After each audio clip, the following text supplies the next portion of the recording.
Hello, everybody. Welcome, James, Jean. Welcome to our show. Thank you for your time. Hello, Peter. Nice to see you again, like every week. Hello, guys. Hello, James. A pleasure to have you on our show. It's really a pleasure. So Yeah. Thank you. Pleasure to be here. Maybe there are a few people out, they don't know you, and this is what I just said before we started recording. Last time I thought I need to do some trick shots. Let's see what is out there, because we know Byron Ferguson trick shots and Cody Lee does trick shots. And then I stumbled upon his video and I was like, okay, I don't do trick shots anymore. It's not worth it. Whatever you could invent on a trick shot, he did it already perfectly. So no need for doing trick shots anymore. But now it's up to you, James. Would you be so kind and introduce yourself quickly, where you come from, where you are, where you go, how old, and what you're doing, occupy, whatever. Okay, my name is James Jean. I'm 29 years old, and I live here in Carrollton, Georgia. Yes, but you're from Costa Rica, right? Yes, nice. Born in Costa Rica. Profile. Nice. So yeah, my mother's Costa Rican. So you're kind of migrant to the United States. Yep, I moved here maybe after 3 months. They can be happy that they have you. Yeah. But I don't know it exactly how it is, but it seems Costa Rica is kind of the 51st state of the United States. No, a little. Kind of. A lot of people travel there for vacation and holiday. Yeah. Cool. Beautiful place. A lot of influence of the United States in Costa Rica. No? Oh yeah. Now it's just from the time I've been there, and I used to go visit every year, but just now it's made for tourism now. There's a lot of hotels now, a lot of resorts, and it's definitely changed in a lot of places. So, and you're married since 7 years? Yep. Yeah, I know. He needed to. Well, when did I right? You do your research. Yep. Gotcha. Married for 7 years. Gotcha. Have two kids. 2 kids already. Nice. Great. Yep. Great. A son that's 6 years old. He's in archery, and a little girl that's 4 years old. Oh, very cool. Wow. Very cool. Congratulations. And what are you doing for a living that you get bread on the table, as we say? Right now, I do some farming, and then I also do freelance video and editing for outdoor hunting shows and stuff like that. Oh, great. Well, that's why your videos are so high quality with all this slow motion. And then I was like, how is he doing that? And nice. I want to say so cool, because all you're doing, it's looking like you're doing it with ease, very effortless, just doing it. And it's also a kind of concept of yours I see, because you talk like that. It's a good idea how you do it. Good work, really good work. Totally relaxed. Thank you. Yeah.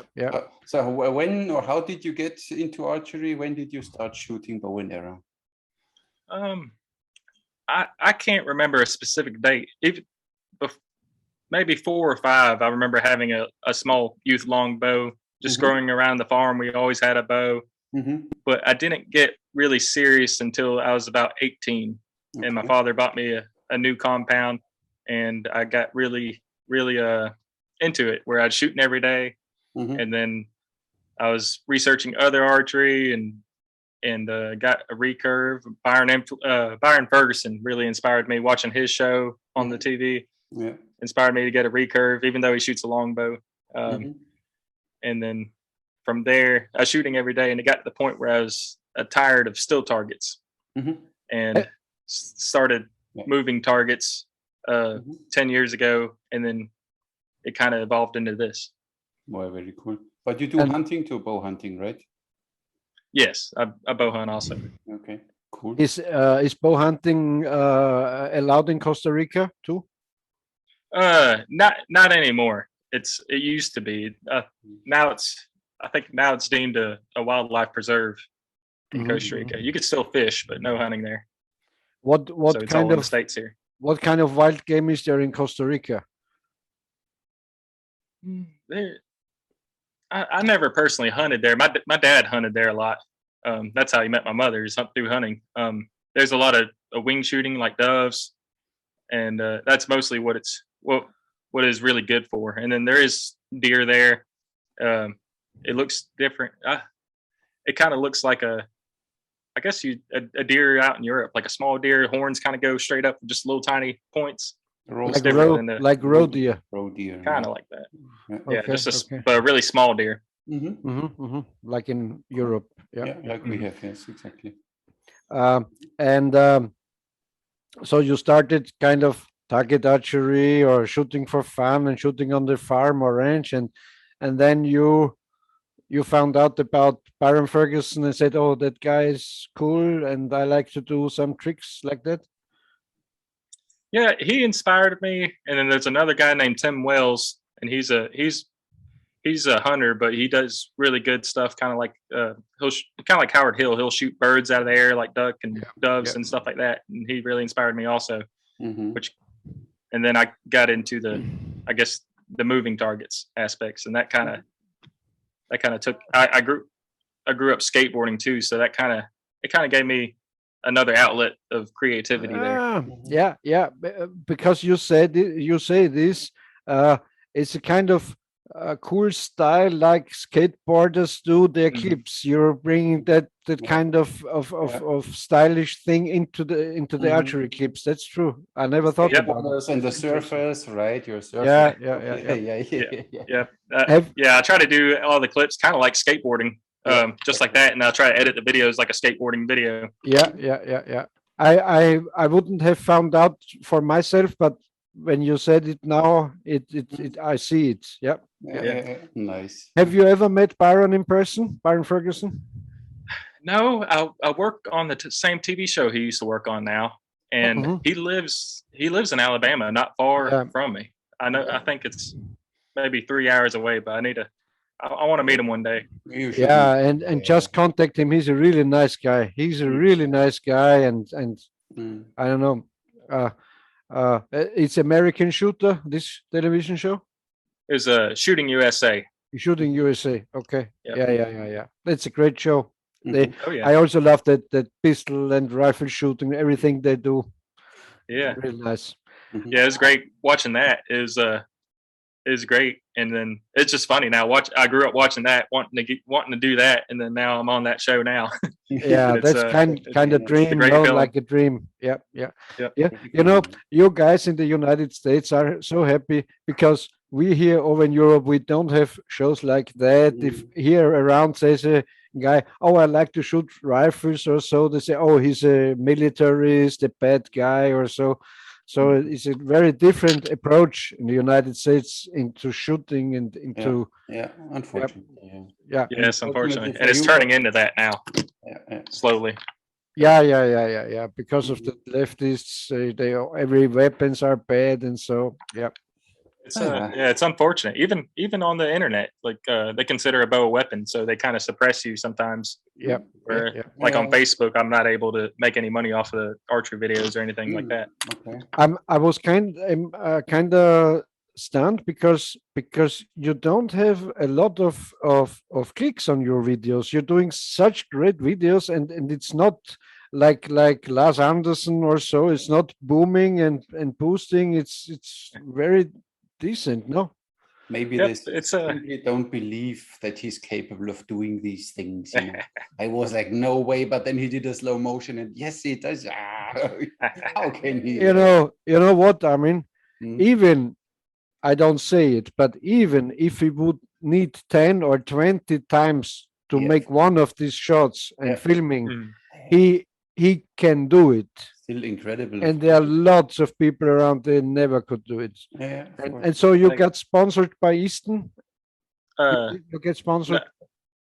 No, my only sponsors right now is Hoyt Archery and Black Rifle Coffee, as far as like the official sponsors. And then I'll get Morel targets and stuff, like sending me targets. And stuff. Morel. Yeah.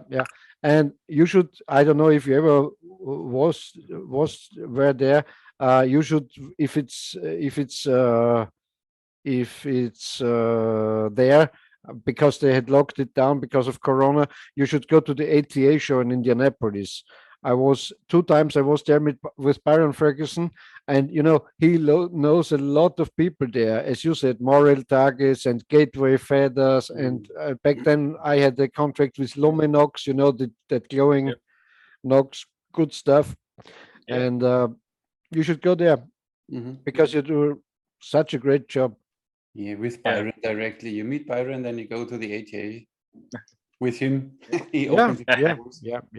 We'll see. But right now, I'm happy where I'm at. It kind of just covers, my hobby, and Very good. it's just, Okay. I get some, creative freedom to do whatever I want. They're really happy. And I'm pretty happy too. So, and since 10 years, and you shoot every day, you say? How long do you shoot, or how do you build up your training that you get so good in these things? Tell me. Tell me your secret. Well, I just shoot. I usually shoot in the mornings before I go work on the farm. Okay. And then, like this week, I only got to shoot this morning, and I'll shoot for maybe with setup and everything an hour, and then I'll go work, and then it just depends on whether it's raining or not, or whatever I got set up, or usually once or twice during the week, and then the weekends I'll spend time with my family. Unless my son, he's getting more into archery, so now he wants to go out and film stuff. And I want to ask you, because with the moving targets, it's very difficult because in most cases, you need a second person. I know you have your devices and so, but to get into it and to train it, in most cases, you need a second person to help you, to assist you. So you had your girlfriend or your wife, or you had another person to help you? At first, I made a zip line that I could activate myself. I try to make everything where I could do it all by myself, because now I shoot in the mornings and everybody's either working or wanting to sleep, so I can't get any help. So I try to make everything by myself. So most of the time I did self throwing. I'll throw and then I'll shoot, and that's what I really got into it. Is the self throwing stuff. I started with bottles or anything I can get my hands on to shoot that, and then worked into smaller and smaller things. Yeah, of course. Really Great. pretty cool. Yeah, it's impressive. So there's one way you throw the ring, and then you look away and you shoot it. How often did you have to practice this? Cool. Yep, it's the secret to that one is I look at it, then I kind of have an idea where it's going to be, and then I turn away and then I shoot. Okay, you know what the ring is going to do, and then you simply, of course, this is simply turn away. But it was I started doing the no look shooting maybe a year ago, and when I started doing it on still targets, people was like, "What are you doing? You're just looking away and shooting." I was like, "Okay, this is a part of a plan here." And then I started doing other stuff with it, and now they kind of see what was going on. Do you know Kung Fu? What was his name with David Carradine? This old Kung Fu series. Yeah. You know it, Peter, right? There is an old Kung Fu series with David Carradine. He was a Kung Fu Shaolin master, and there was one clip where he was standing and shooting bow and arrow into a pole. And he was always standing there throwing, and then he was looking away and shooting. He did exactly what you did. But of course, he hit everything or whatever, But it was fun to see, because then the other one who was watching him said, "Yeah, but how can you hit it when you don't look at it?" And then he explained that we all won and connected and blah blah blah. Shaolin talking, but you prove that it's working.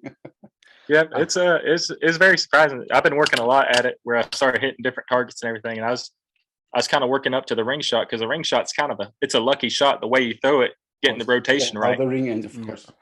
And luckily I got it on the third try, and then I was like, okay, I'm good. Wow. I'm done. I'll walk away. I thought Byron will hate you for this ring shot. I'm trying to figure. I seen the stationary ring, and I hear stories. I don't know if he did. Did he throw up a ring and hit it? Or no, I think he got only the stationary ring. No, he only shoots thrown aspirins and stuff. Yes, his wife Wanda is throwing aspirins and ping pong balls and stuff like that for him. But the ring shot, because maybe you know the story behind the ring shot.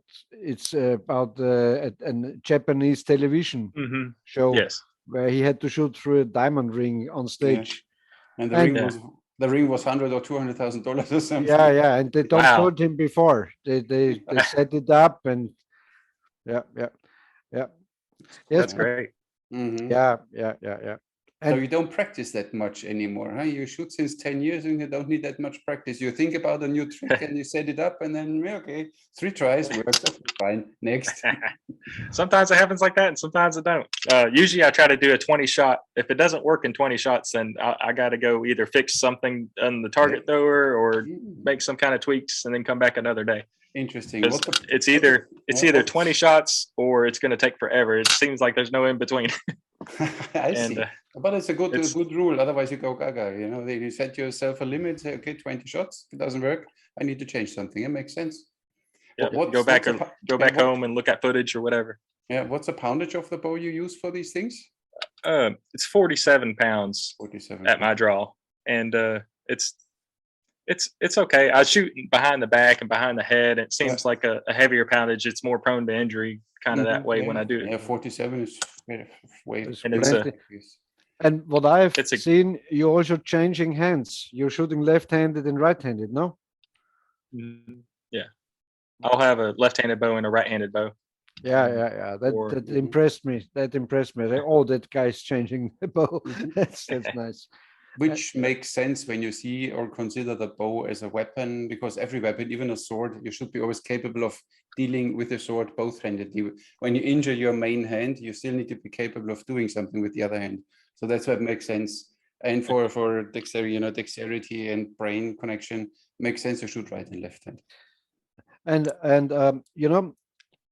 it's wonderful because you're keeping on the tradition of trick shooters and putting archery, trick shooting, or the archery show in entertainment. Because I knew Byron and I knew Bob Markworth. We talked before the last show with Cody about Bob. He's also an amazing guy. But these guys are very old school, like Howard Hill, and they do these tricks. But you're doing more how should I say, more fluid, more I don't know how to say it, more modern. You put it into modern days, the trick shooting. You're doing also that stuff on stage, on live occasions? Occasionally. I just done a few talent shows and a few live shows, but now it's I know it's tough. I'm still very nervous in front of people. I don't shoot a lot in front of people, and it's especially live shows. I feel like I'm about to just pass out before I go on. Yeah. And it's just talking and everything. Part of the package, yeah. But James, that's what I learned from Howard Hill. If you ever have in a live show a miss, it's on you to make a joke about a good joke, and so they don't know, was it on purpose or is it accidentally or so. So make sure if you're doing a live show, you have a kind of microphone so you can talk to the auditory. So if something happens and you have a good phrase, you have a good joke, that story about Howard Hill, and he had a bold guy tossing stuff in the air, and he said he missed, and he said, oh, that bolt head, the sun reflected on the bolt head, so he couldn't see the target or something like that. And that was his joke about it. Yeah, that's what I need to do. It's just I wish there's a way I could shoot more in front of people where I can get more comfortable with it. But now it seems like it's so far between. It'll be 6 months or a year before I do another one, and every time it's like doing it brand new again. Yeah. And I get so nervous I can't think. It's like I'll talk to people. I'm like, what was I gonna do? I know. And it's you have to totally switch. You have to switch off your kind of brain, and you can't switch it off because if you have to say something or making a joke or an explanation, it's very difficult. That's true. That's true. But you get into it. Be sure. That's why entertainers earn such a lot of money, because they can do it. They can do it. Yeah. That's the difference, because last time I read a post, why is a nurse saving life only getting whatever $1,500 a month, and the entertainer gets whatever hundreds of thousands a month because he entertains the people. And that's why, because this is a skill and people always think it's so easy, then I do it on the stage and stand on the stage, and stand in front of cameras and stand in front of 1,000 people and perform whatever you perform. And then you see how easy it is, Yeah, it's tough. It's one thing to be an archer in your backyard, but it's another thing to do it in front of an audience. Exactly. Yeah. And for this couch watching these people in the talent shows, they care about how they walk and how they present themselves and how they talk, and it's an all around performance, not just shooting. Yeah. Exactly. And in television shows and so you have to be very aware because they like to talk you into stuff you can't do and something you have to protect yourself. You have to stay distant from the television guys because they always like to make you look bad in some cases and so on. You have to be very careful about that. And what I wanted to mention is no discussion about Howard Hill's abilities to shoot the bow and arrow, but I think even better than an archer, he was an entertainer. He could talk, he could make jokes and fun, and he's telling stories, because if I'm right, he started when he promoted his Tembo movie. So before the movie started, he was in the cinema theater, and he made his tricks on stage and talked about his longbow and his arrows and so on. And then the movie started, and so he promoted with his trick shooting his movie. Yep. Yeah, he's a great archer. For sure. That would be the other thing, that he goes into movie productions. There's a next level Robin Hooders. It's all CGI. No, real ones, not the CGI crap. Yeah, James, you know the story because Howard Hill wanted to make this Tembo movie, and he hadn't the money for making the movie in Belgian Congo and so on, and he asked Errol Flynn to lend him money for doing this movie, and all the friends said to Errol Flynn, "Don't give him the money. The movie will not be successful. You never will get your money back." And then Howard took care, and it became a good box office hit. And he walked to Errol Flynn. I don't know. I think it was about $120,000 or so, and he wanted to give the money back to Errol Flynn with how you call it, Interest. With interest. Yeah. And Flynn said, no, I gave you 120, and that I want to get back, and I need no interest because you're my friend. And if you have friends like and also Errol Flynn lent his yacht to Howard Hill so he could make these fishing movies, and so. Okay. I always like stories with friendship connected. Men who trust each other. And it's time that we get friends, Peter. I just never need going to happen. I just need 120,000. The thing is, Peter shoots three finger, I shoot thumb release, so we will never be friends. We can't be friends. Not going to work. But on the other side, my first bow I shot three fingers 40 years ago. Wow. Yeah, but now I'm here and I shoot thumb release. Yeah, that's great. I've been trying to play around with thumb release. I can't get it quite. I'm not quite comfortable with it yet. It's completely different. It's a different setup, so it's unnatural because you can't the bow in the wrong direction. No, you don't. And you don't. You do. Why do you get this always? You always tell me you can't the bow the wrong. It's not true. I can hold the bow, I can't the bow in the same direction as you can't your bow. And then the arrow is down there, not here. Yeah. Seems like you put pressure on the arrow that way. You hold it with your index finger in place. It's even safer because you hold, even when you move, the arrow stays on. I don't have to hold the arrow here or something. I also don't need to hold the arrow. Yeah. See, told you we will never be friends. That's great though. It's fine. It's fine. I don't have friends anyway, so I don't care. And in Georgia, Sorry, No, I mean, you can go on. talk. It's fine. We are open talk. It's fine. You're And the oldest. yeah, and you hunt in Georgia? You hunt deer in Yes. Georgia? Yeah. Yeah, I hunt a little bit of deer. There's turkey here, and then there's also quail, which I really enjoy doing because that's more of a flying, moving target. Yeah. But then Yeah. with the compound or with the recurve? With I'll go back and forth. It just depends on where I'm hunting at. Okay. Whether it's the quail I like doing with the shotgun or the recurve, Okay. and then the deer. It just I haven't had much luck on the deer with the recurve, but I do a lot with compound. But I try to set up where if I'm in a really heavy wooded spot, I could do a recurve, and if it's a little bit more open, I could do a compound or a rifle. Or Okay. it's mostly just trying to get meat. Try to get meat in the freezer. So I'm not going to try to make it harder on myself to get it. Yeah, exactly. And are you able to hunt on your own property on your range? Yes, we have a farm here, and it's Okay. I'm very fortunate to have a place to hunt at and fish, and That's great, this yeah. is where I shoot my bow at and everything. That's really And cool. are you using a sight on the compound bow? Yes, on the compound. I haven't quite figured out how to shoot with fingers that good on it yet. Nice, nice. So you're putting meat into the freezer. Yep. Yeah, makes sense. Nice.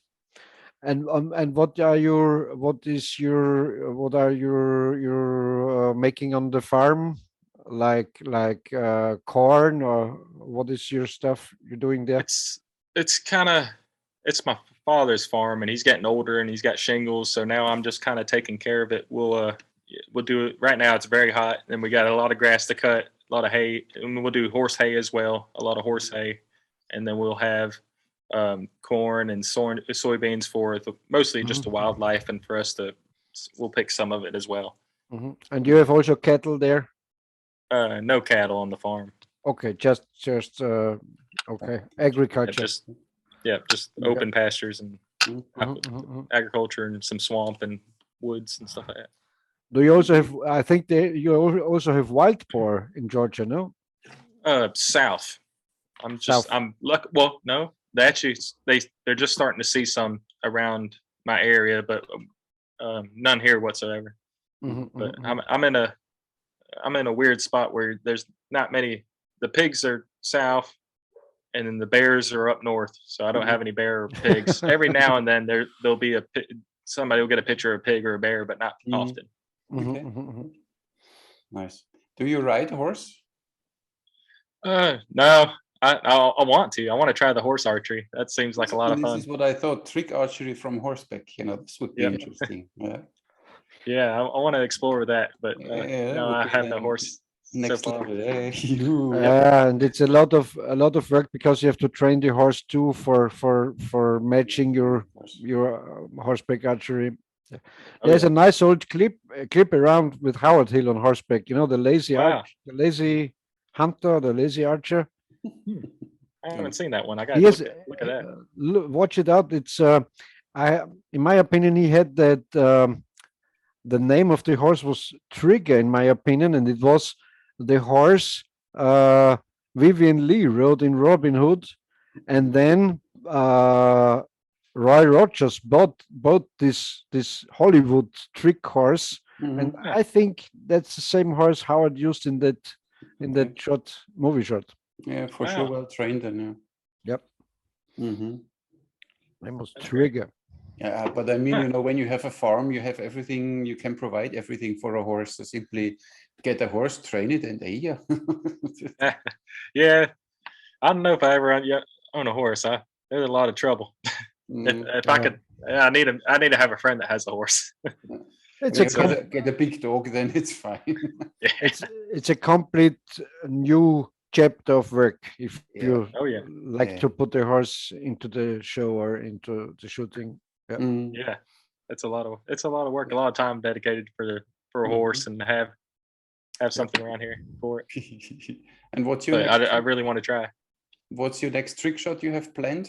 What's the next? What's next coming? What can we expect from you? I just feel I do a lot of tricks where I film it and then I'll post later in the future. But let me see if I could find the one I did today.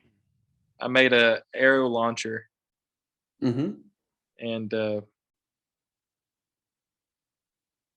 it shoots an arrow out, and I could pull it by like string. I want to get it where it's pedal release, but I'm gonna do a lot of stuff with that soon.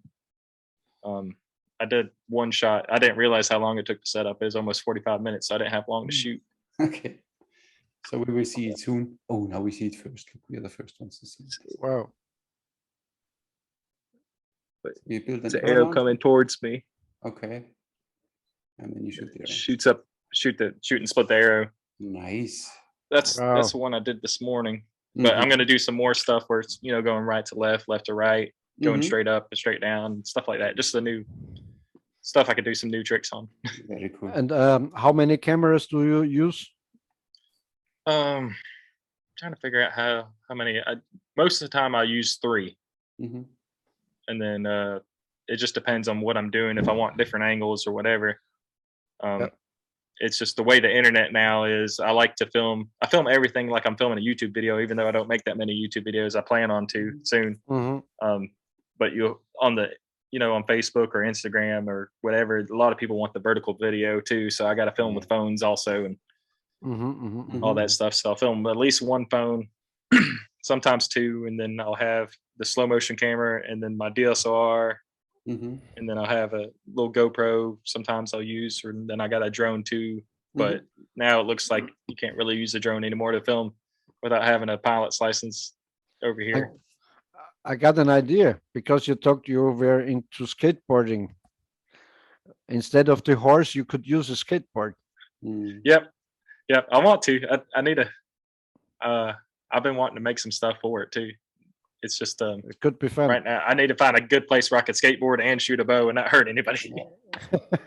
But hard to find that balance. That would be an interesting show too, when you have like kind of a half pipe or something on the stage, and you perform your stuff, and then you shoot something. Wow. Yeah. Fancy. Yeah.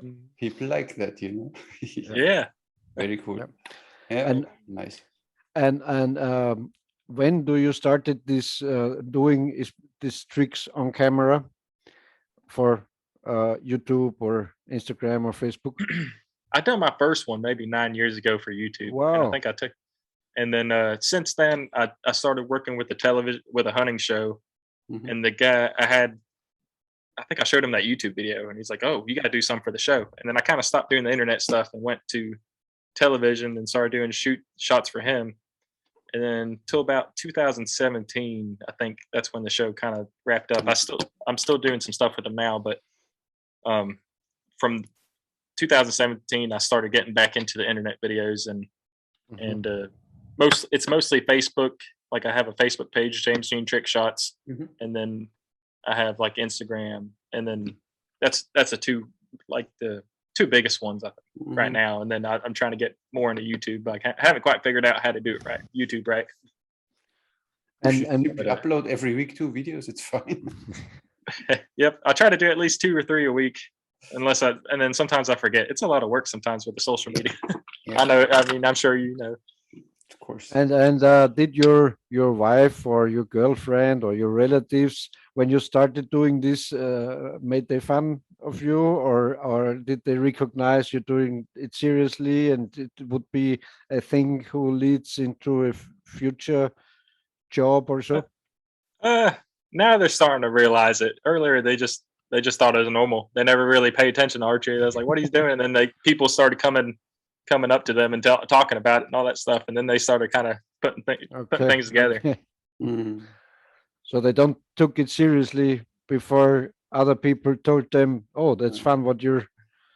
Now he's now they take them seriously, of course. Yeah, and it's funny too, because I didn't really tell anybody. I just started posting videos about it, so they just thought I was just going on the farm and doing whatever, just going to go shoot whatever targets, and then they started seeing the videos like, okay, this is what you're doing out there. Of course. Is your wife shooting too, bow and arrow, or not? She has a compound, but she doesn't shoot often. Okay. Why that? She's with my daughter most of the time. Busy with the kids, yeah. Okay. Yeah, and then my son's starting to get into it. I just bought him a new long bow, and it should be coming in the mail sometime this week. He shot a little small, a cheaper bow. I just want him to try it and to see if he was interested, and Okay. he's really happy with it. Now he just wants to make videos and all that stuff. So now he's very getting good. really good. He could do disc in the air, and he's shot a clay and moving balloons and stuff. So he's getting better now. You know, what I always said it to Byron, he should, his grandson was also shooting with a little bow when he was, I don't remember his name. And I said, Byron, you should make the same outfit you're wearing for this little guy. One, exactly, so it would be a miniature Byron, and you know, you will win all hearts on stage and in every clip if you have a miniature of yours. And he shoots on a balloon or something, whatever, Yeah, you know, then everybody. even if he misses, it doesn't matter Yeah. because that guy would be so cute, that little guy. So Oh, yeah. I think it's a good idea if you reproduce your outfit and you have the small guy doing this Yeah. with you together. Do you have a certain outfit you use now all the time for stage work or something? No, you should maybe think of it. Yeah. Because you're a brand, you know, you need to sell yourself as a brand. So you should, like, I don't know if you know Peter's shows, he had always this khaki thing and with this orange scarf matching the colors of the fletching. And then you have this recognizable thing when you see a photo, this is Peter, you know, then, or the Bowman. And then you get it. Think about, you know, you just can learn from the best. And I thought, okay, Howard Hill wore this khaki outfit sometimes, or even Byron, or think about Elvis Presley. You would recognize Elvis Presley just by his silhouette, because he had these cool stage outfits. So you would know him even just if it's just a shadow. And I think that's very important. Yeah. If you consider doing this more with shows and stuff like this, you should consider it. Yeah, I'm still trying to debate whether I want to do shows or not. I'm still thinking about it. The more you do, the more you will love it. Yeah. I like it sometimes, and sometimes I don't like it. And the problem, as Peter said, is really Byron Ferguson is in an age he might not do it very long anymore. You know, there's not really a lot of new young guys out there that do this stuff. I mean, we have a lot of good archers for every different, but show archers, there are not a lot out. So I'm not aware that we have good show archers around there anymore. So somebody needs to keep this, you know, and carry on the spirit. Exactly. Yeah, I'm still trying to figure. I need to find some stuff out, because just a lot of the you know, I've done the talent shows, and that's really short stuff, you know, the talent TV shows, and then I do the live shows, that's long stuff. And I'm still trying to find a balance, because I want to try. I'm doing a lot of different stuff on the show, and it takes a lot of setup and running around and moving balloons here. I want to curve an arrow, or I want to shoot something out of the air. I'm still trying to figure out that balance to make everything quick and to pack it down and to put it up quickly. And I still haven't figured it out. Last time I went, it took me like 3 hours to set everything up and get everything right. So I need to, and then you know, having a trailer to make everything go around. So I got to figure out something simple and quick to do. And you know, you can't do it without at least, I'd say, 2 assistants. They are backstage, they are knowing what the next shot will be, and they help you setting the stuff up and so on. So you need people and you need cameras, and you need kind of music. That's a big production. A kind of setup. And a nice female assistant, which is doing stuff, and you know, it's, you know, with some. I mean, you're a handsome guy, but you need something for the guys. You know, they need. And you know, that's very important. Very important is, it's when you are walking on stage. It's not, I show you what I can do. It's about the story you are telling on stage. Byron does it a little. He says, yes, he went out hunting, and there was this guy, he broke his leg, and then he shot with his feet, and so on. So there's always a kind of story. Byron isn't perfect with the storytelling on stage, because Byron is a kind of lucky guy, because when he started, there were not a lot of trick archers around, but lots of shooting and hunting shows. So he was he walked on stage and did his stuff, and everyone was happy with. But the secret to a good show, in my opinion, is the story. Of course. You walk on stage and say, I like to show you this because, and then you tell the story, and then, oh, I can do this, I can do that.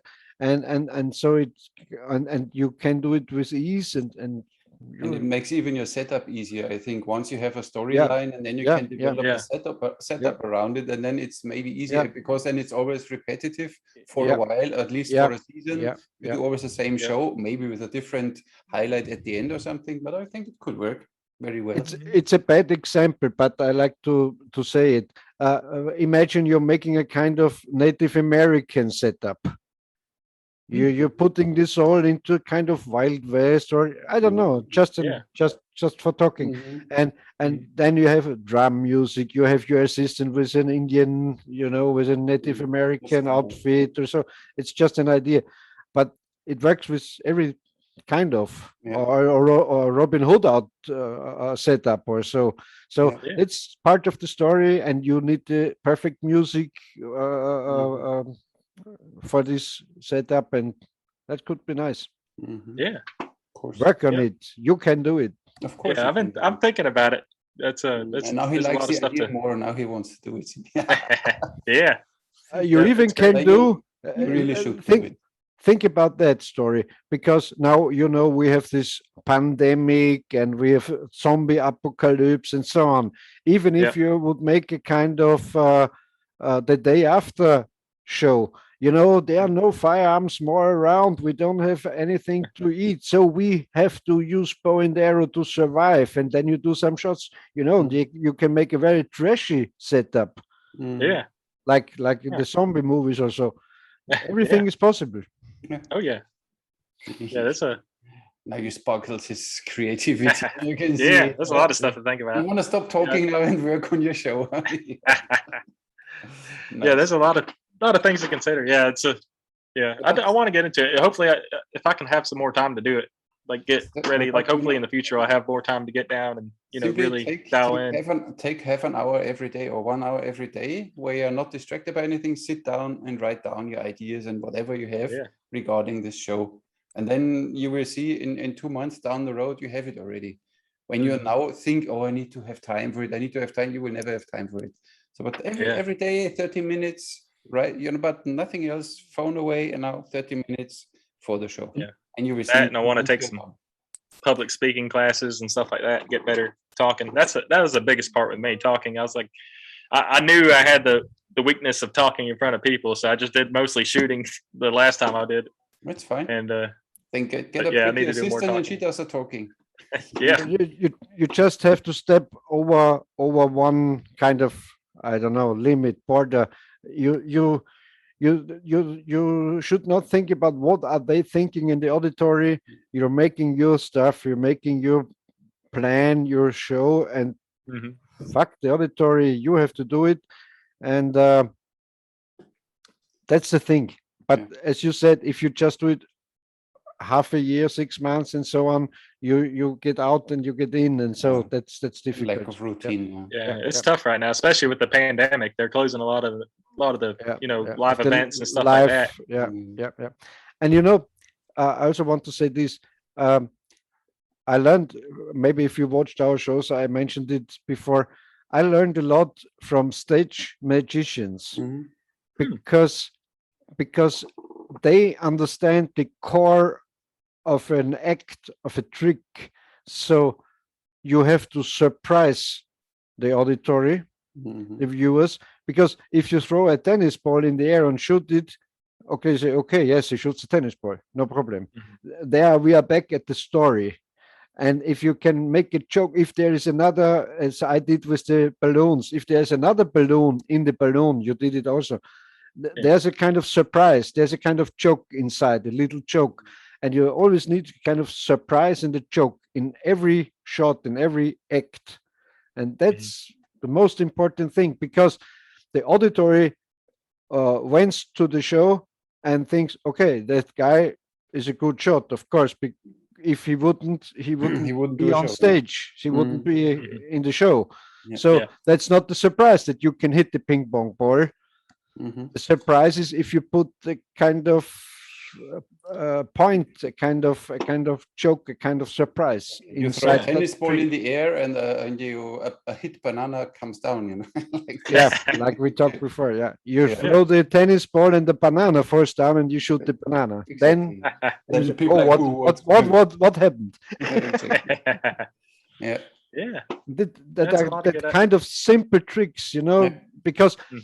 if you're throwing the tennis ball, the auditory, oh, tennis ball, and if a banana comes down and you shoot the banana, Mhm. they have to laugh. They have to Mhm. they will love you because that's fun. That's Mhm. just Yeah. a joke. Yeah, that'd be good. Yeah, and you Yeah, have you gotta get already a so lot of good many advice. things. You have already Thank so you. many things, you know, shooting around the corner and stuff like this. So you can include everything you have on your skill set already. You simply build a nice story around, and always surprise, as Peter said, surprise people that they expect an outcome, but then it's different. Of course, they expect you to hit, Yep. but then the result is still something different. It's Yeah. like stage magicians. This is really where you can learn the skill. There's a good movie. It's a Masters of Magic with Christian Bale and David Bowie and so on. It's a nice movie about stage magicians, and there is also Michael Caine. You know, that old English actor, Michael Caine. And he's the guy who is inventing the tricks for the magicians, the mechanical devices and so on. And he explains it in that movie. And there, I got it. He said every trick contains in 3 phases, 3 stages. He says at first there's the pledge. You're pledging something to the viewers. You're taking a set of cards and show the set of cards. I show something with the cards. He explained it with a dove, with a white dove. I'm making a trick with a dove. Then he puts a kind of scarf over the dove and throw it away, and the dove is gone. And that is it. That's the turn. That's the trick itself. The dove has vanished. Okay, so there could be the end of the trick. You have vanished the dove, it is gone. Okay, but if the dove comes back from another place on stage, it isn't the same dove, of course not. It's a stage magician, but then and the movie is called like that, the prestige. That's the kind of solution of the trick, the surprise. They are not surprised that you are able to vanish the dove, but they are surprised if the dove is sitting on your shoulder then, or like that, you know. And that 3 phases, if you know about that, every trick should be a kind of modular system of this, that 3 stages, 3 phases of a trick. That's what I learned from this movie. Yeah. So when do we see your show? We will come. We book a flight now. We need to put a bit pressure on you. Yeah, that'd be great. Yeah, that gives me a lot to think about. Yeah, of course. But then you need to see if it would be easy, everybody could do it. That's why it's a little tricky, and it takes a little brain and a little preparation. But you can do it. But if you're thinking about, we talked before on the last show, if you're thinking about I show the auditory what I can do, you're lost. Because of course you can do it. They are here because you can do it. Yeah. But just when you surprise them, then you're the guy. Yeah. Yep, and that's what I'm definitely missing out of everything, I believe. I talked a lot about with Byron, but Byron, you know, he's that guy. He says, "Oh, for me, that stuff works. I get my money for what I'm doing, so it's okay." He doesn't think a lot about it because he don't need to. But if you like to take the next level, the next step, you have to do it like that. And I'm sure, as far as I know, Howard Hill always told stories for every shot he did on stage.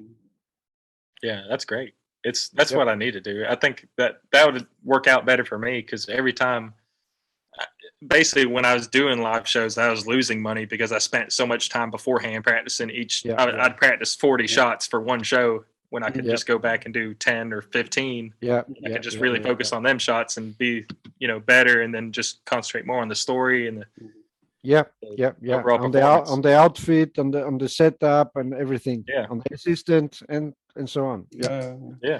And you know what? When I was invited to China to the television show, and so there's also that giveaways. You need a kind of autograph card with your picture on. You need Mhm. some stuff you can give to the Yeah. auditory, to the folks behind the stage. Oh, look, here you have it, and so on. So they remember who was there, and so on. It's a lot of other tricks you have to Yeah. do besides shooting. Mhm. Yeah. Sorry Mhm. that we are teaching you here. No, no. I like it. I like it. We only show opportunities, we never know if he wants to do it. Maybe he wants to simply work on the farm and do some trick shots every now and then. You don't know.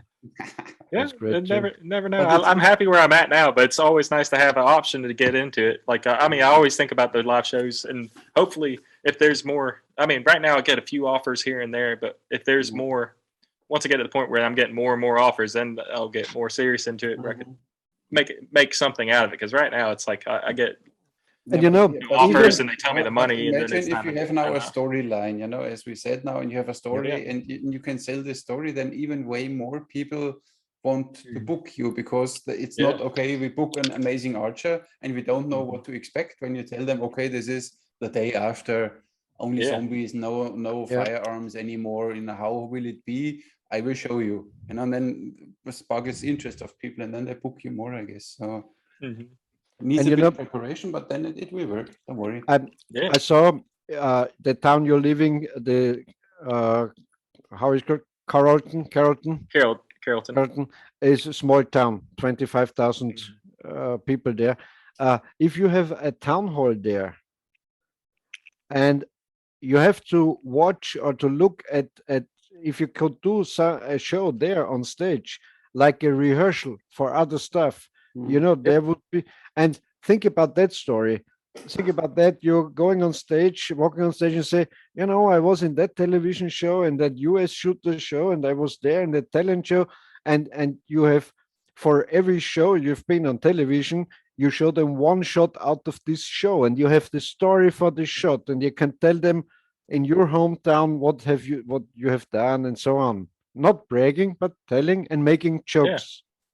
Let's see if I can do it again live on stage, not on television, live on stage. I will try to do it, and so on. And if you practice like that, then it's a kind of rehearsal for a bigger show. Yeah.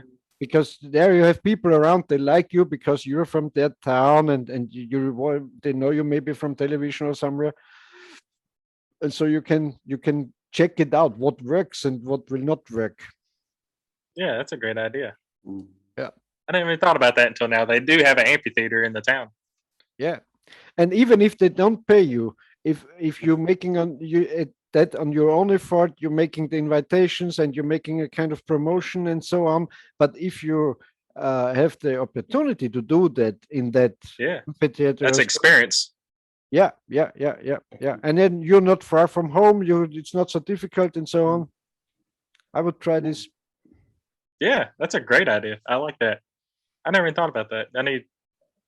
I can get into it. And you need a good still photographer with you who making good still pictures, and your 3 cameras set up there. And even if you don't have the best camera shots, but you have a kind of stuff you can edit together, and you have the stage show on video. Exactly.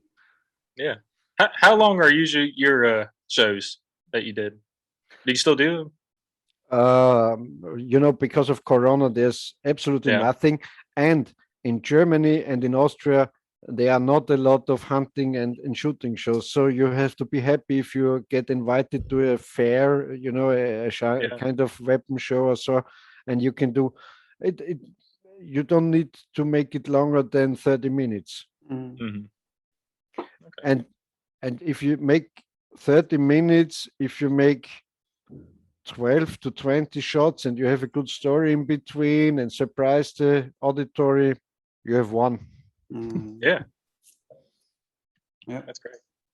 Yep. How far do you live away from each other? I live in Malta. This is a small island south of Italy in the Mediterranean Sea. So it's Oh wow. 4,000 kilometers away from him. Okay. We never met personally. No, Ah. no. Oh, But in his homeland, in where he used to live, it's not so far. It would be Yes. about 3 hours or so, yeah. 5 Wow. hours, 4 hours. I live close drive. to the border of Austria. Yeah. Yeah, Yeah. yeah. I always wonder where you live because I watched your videos quite a few times. It's a very small then- island. It's only 400,000 people on this island. Wow. It's an independent island. It's a part of the Yeah. EU. Yeah, it's nice here. The weather is now just a bit hot, yes. Yeah. But it's Here it's cool. Yesterday and today it's cool. It's about 20 degrees. Wow. we have again 34 or something today. It's Celsius, not Fahrenheit. And in Georgia, there's hot. No, Yeah, it's very hot right now. Very humid. A lot of Yeah, humidity and moisture Mhm, right now. yeah. It's like you could look out the window and start sweating. It's so hot. Yeah, the moisture is the problem. Yeah, it's even here. It's Yeah. not the heat, it's this humidity, and you can't breathe. You go out and you sweat. You can't do anything. What is the typical or favorite food in Georgia? We're more known for southern food, I guess, is like the fried chicken and the grits, and sweet tea is a popular drink down here, sweet iced tea. Yeah. And what's your favorite food? I personally like Cajun food from like Louisiana, Cajun, nice. yeah, like Creole Mm. food. like gumbo or like crawfish, and stuff like that. Okay. I personally like that. And then I grew up, my mom always cooks, so it's a lot of rice and beans from Costa Rica. Mhm, A lot of meals with rice. mhm. But And the cook popular thing here would be the southern food, like the collard greens and the fried chicken, Nice. the country fried steak, stuff like that. Yeah, cool. Are you a coffee or tea drinker?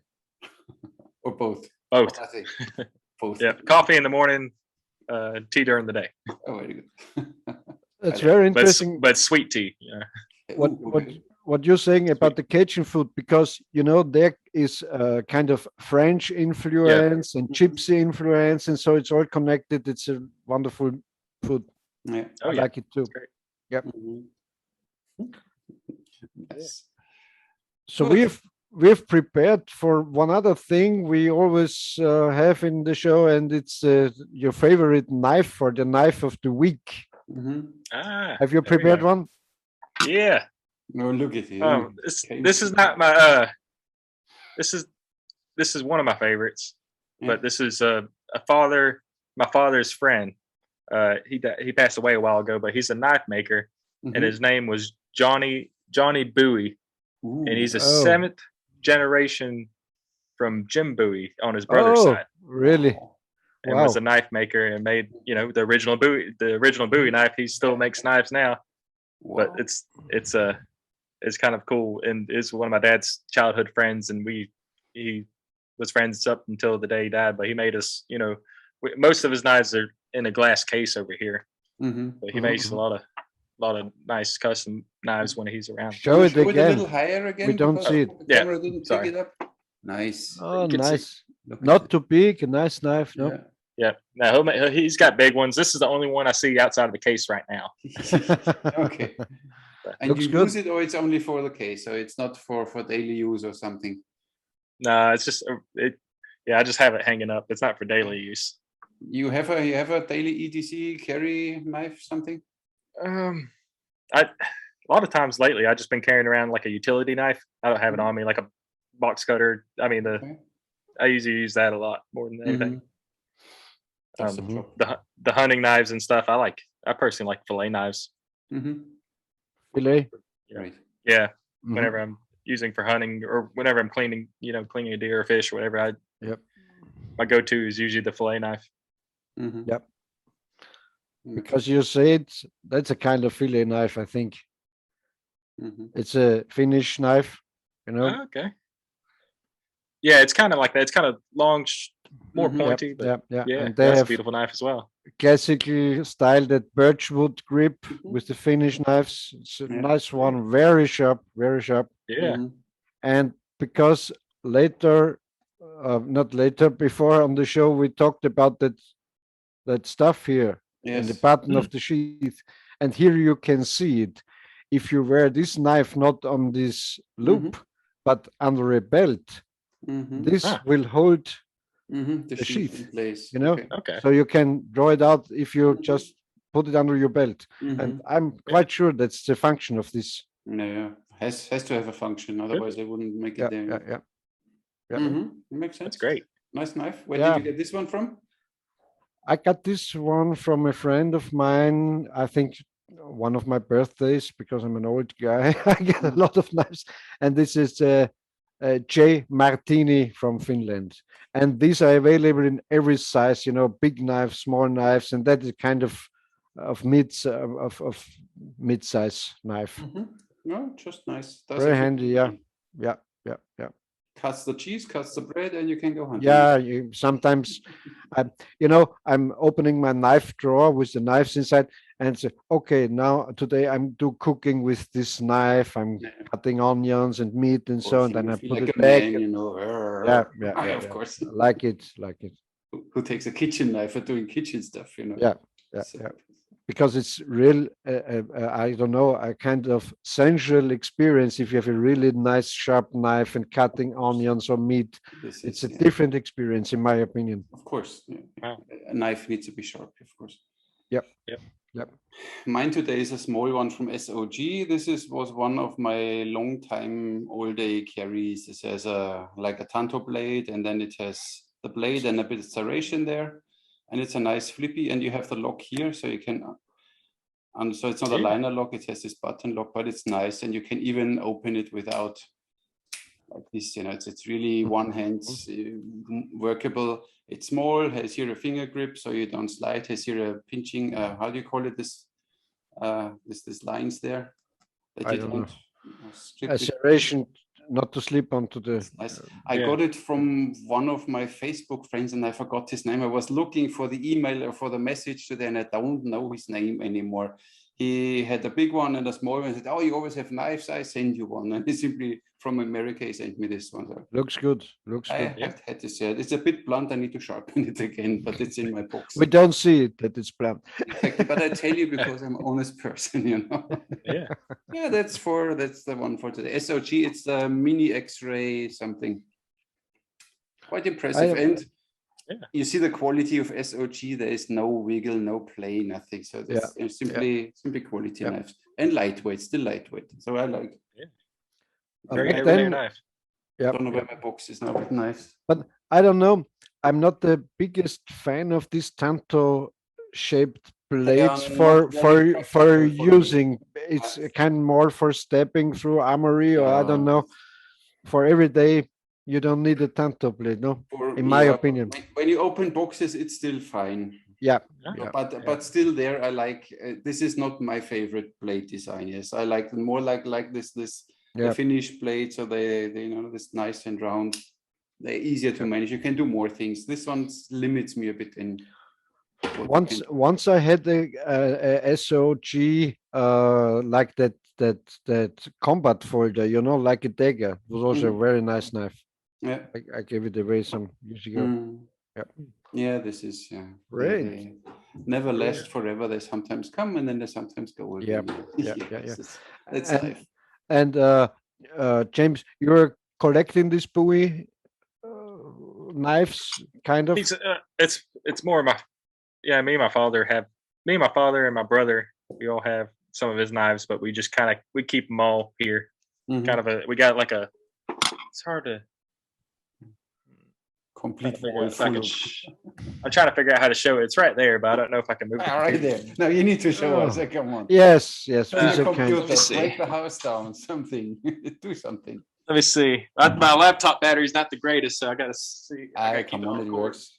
Let me see.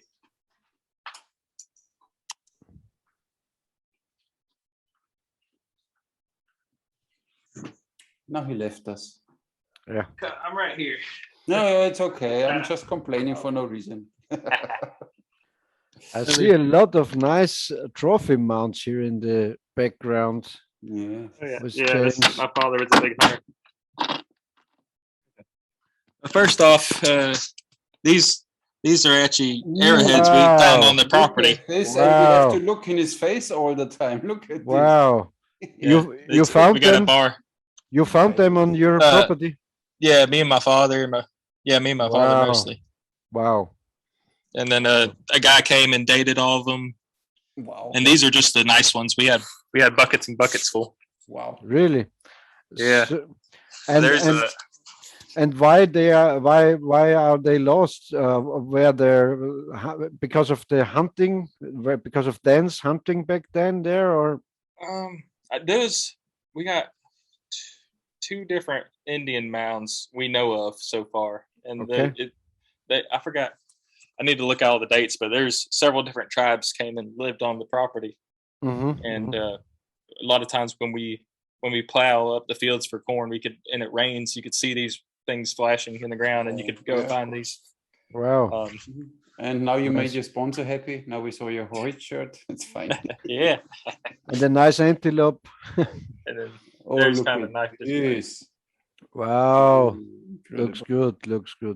Very nice. Well, you could see. This, but that's these are families. They have everywhere their knives and their arrow tubes and stuff laying around. I displayed, like very nicely displayed. Yes, really nice. Yeah. And that's some of the knives he made, and he's that's a picture of him, Johnny Bowie. He walked around.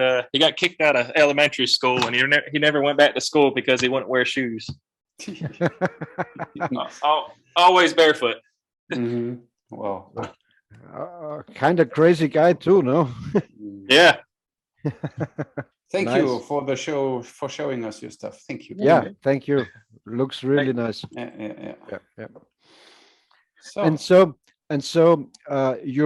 your daddy bought this property in Georgia, and then you started farming there, kind of like that. Yeah, we so I think my father originally grew up in Florida and then moved to Georgia, and my father's he's 76 now, and I guess he had another son and daughter with another marriage, and then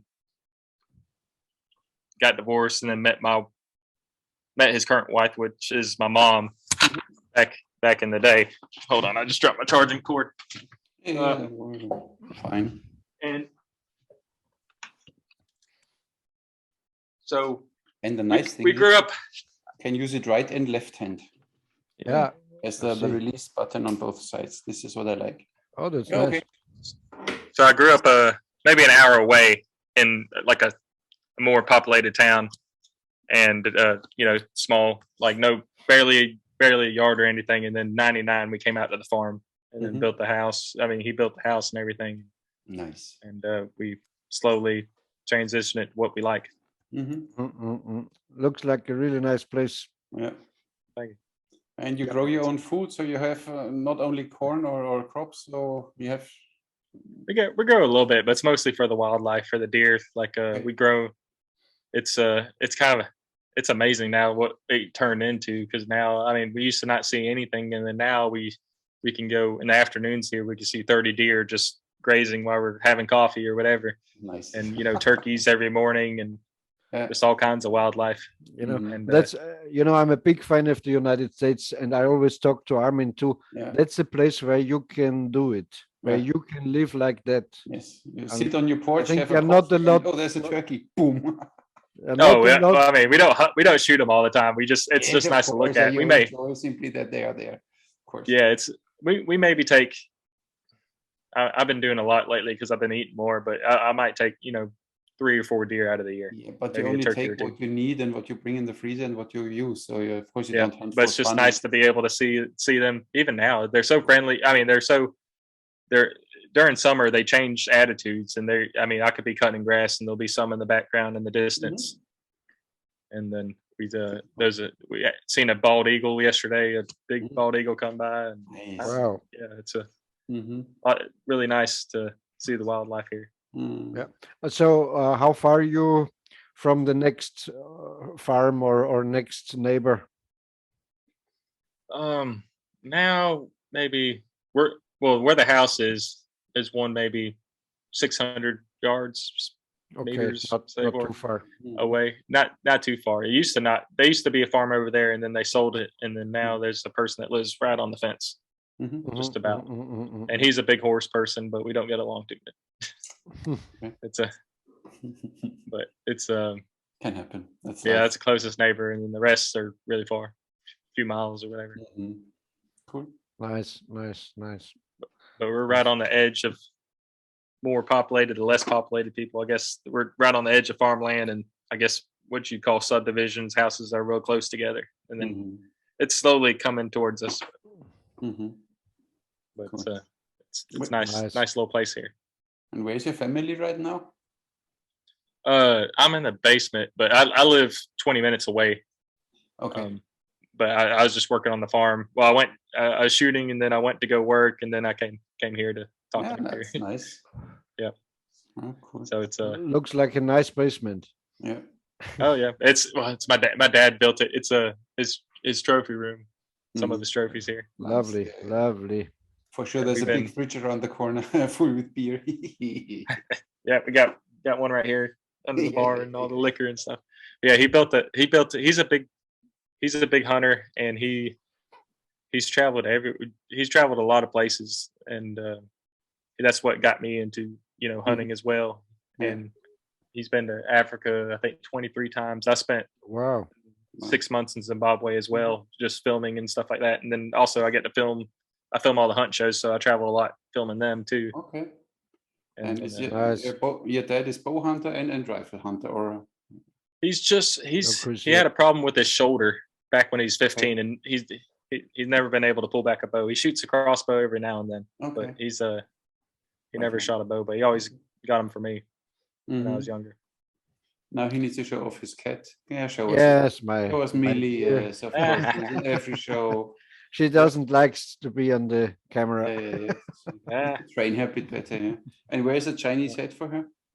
Oh, I have it over there. I train with her because she doesn't like wear it. Like to wear the Chinese head. Get some cardio. Yeah. Do you had a lot of restrictions because of this corona and so in Georgia? It's down here. It's very lenient. We don't have to wear masks. I mean, we don't have to wear masks, and we can do pretty much whatever. Towards California is probably the strictest. Yeah. Out west there, but we're good now. I never caught it. I had a few friends that did have it, but nothing serious. I did have actually the person that done the taxidermy. He passed away from COVID, but he had other conditions with it mostly. And but it's pretty good now. But I don't know what's going to be in the future. They're talking about mandating the shot and all that stuff. Yeah. And how about the vaccinations? Do you have a big campaign for vaccinations over there? Not really where we're at, but all over the internet and all that stuff, they're pushing for it. But it's I don't know. I wish I haven't took it yet, but I'm not against anybody that wants to take it. But it's like at first it's supposed to cure corona or not supposed to get it. Now it's treating it, and then now I know more people that got COVID that had the shot than don't have the shot. Yeah. Same here. Because their immune system is ruined now. Yeah, of course. And it's kind of wish, but if they make it where you don't get corona, I'd be happy to take it.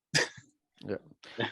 You know what? But I always say back then our fathers weren't afraid from a bullet, and we're afraid from a virus. Yeah. It's wild.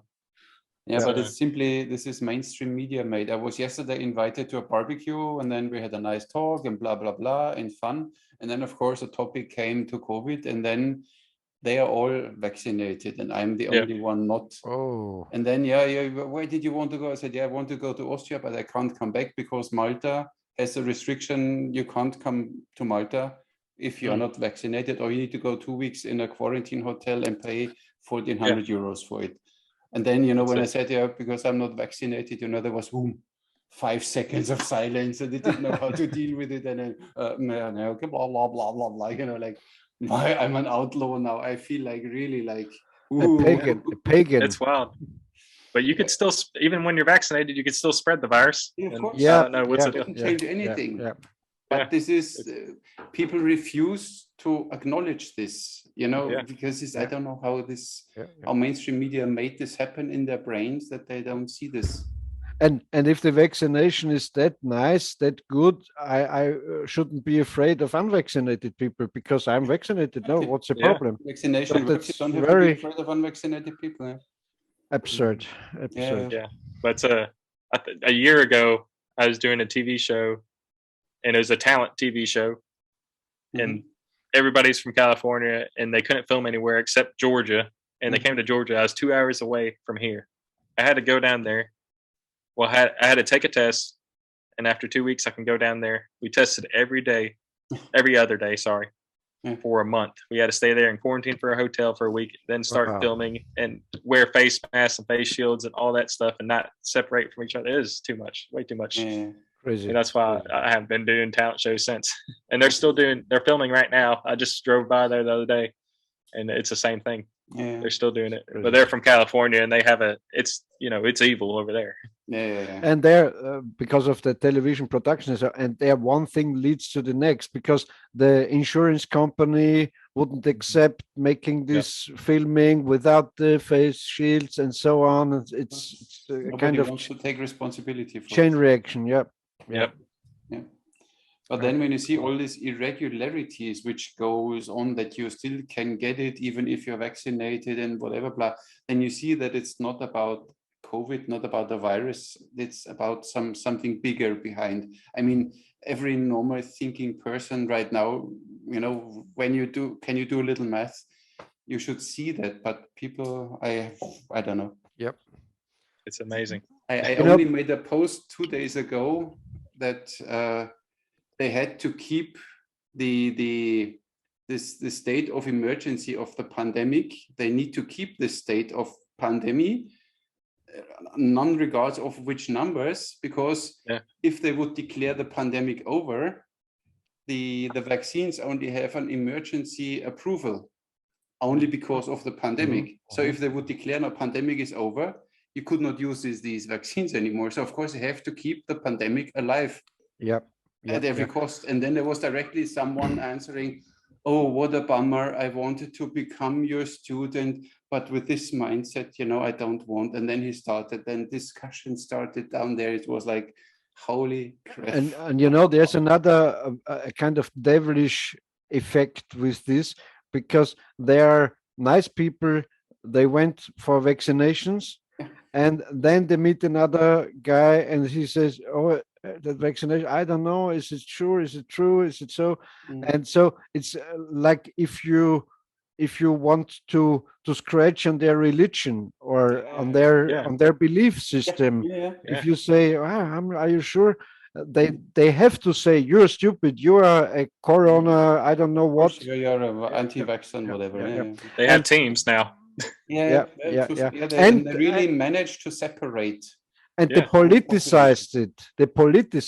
Because the right-wing people, they are against the mask and the vaccinations, and the left-wing people, these are the good ones. They like to carry 3 or wear 3 masks and so on. Yeah. And you know what? I don't know if it's 100% true, but I heard in a kind of podcast, they go to the stock market shortly before the pandemic raised, and that BioNTech Pfizer was about 13 euros or dollars, one share, or how's it called? And now it's 300. It grew up to $300 one packet, one share. And so if they would stop, that would drop down back to 20 or something. So they are kind also in a pressure situation. Also, this vaccination companies and pharmaceutical companies, it's horrible. That's why everybody needs now a booster. Yeah. That's already. I don't know if it's true in France or somewhere. They have this digital vaccine passport, which has already 8 lines open for the next 7 to come. It's like, okay, for the next until 2025. And then I had a friend that got both shots, and the booster, got COVID 2 weeks later. This doesn't help for COVID. I mean, if people would realize that until now they didn't isolate this complete virus, this complete thing, they were not capable of, because it's simply a flu virus. But since on the other hand, I'm thankful for this corona stuff, because since I got into that stuff and did a little research, I'm more skeptic against other vaccinations too, because okay, maybe it's with measles, it's the same. I don't know. I don't know how many cases were there really. And you need to rethink way more things. Maybe the Earth is not round. Maybe the Earth is flat. Yeah. It is. You are an agent of the other side, because you're discrediting the skeptics. No, nothing. I know what I'm talking about. Okay? So guys, listen to me. The Earth is flat, and the rest is all a hoax. Yeah. Just make fun of. Of course. That's good. And candy, because you need to, And because you talked about in Georgia, there are these big mounds of the Indians, and they, I think, on some they don't know who built them. No, they're very old. Yeah, because the Indians say we don't build them. They were there before. Yeah. It's I forgot how many. I gotta go back and look at all these. When's the earliest you dated some of it? Do your research for the next show. We will invite you again if you want to. Then you can explain a little more. So it's that one's CA. I don't know what CA means. CA 600 to 1000. That one's CA 2500 to 150 BP. I think they call them the mount builders or so. No? Is it? I don't know. 6,000 years? Nice. Yeah. Different periods. But they go based off the style of arrowhead. Okay. There was a knife head. There was a big controversy in the past, because the science said before the Clovis people, they came from Asia, from Alaska down to the United States and Canada and so on. There were no culture before the Clovis culture. They found these Clovis spear points and arrow points. And then one guy dug deeper some meters and he found much older cultures, and they laughed about him because it was an accident that slipped through that arrowhead or so on. And now they know he was right. There was but of cultures course, long before. It's of course when you do your digging and you find something, and then of You course stop. you want to have it be the oldest and the first, because then you are the one being in the history books as the founder of the first civilization here. And of course you fight against it, and then somebody digs a meter more and says, oh, look at this. That was exactly. Way, it can't be. You faked it and so on. It's course. exactly like that. Yeah, it's just wild. It's crazy. Sometimes I think about it. I was like, there's people doing archery here way before me. Yeah, of course. And I'm still out here doing it. The spirit lives on. Nice. I some weeks ago in a television show, they talked about the fossils, the petrified bones of the Tyrannosaurus, and I never knew this. I think they found about 17 or 18 pieces on different places around the Earth. So they never know how big they were, how many were around of this one Saurus and so on. So it's all kind of calculation and fantasy, and they don't know if they had feathers or if they had fur. They don't know nothing. But we only know that they had very short arms. That's why they died out, because they couldn't shoot bow and arrow. They couldn't eat. They couldn't use bow and arrow. So they can eat, it's no problem.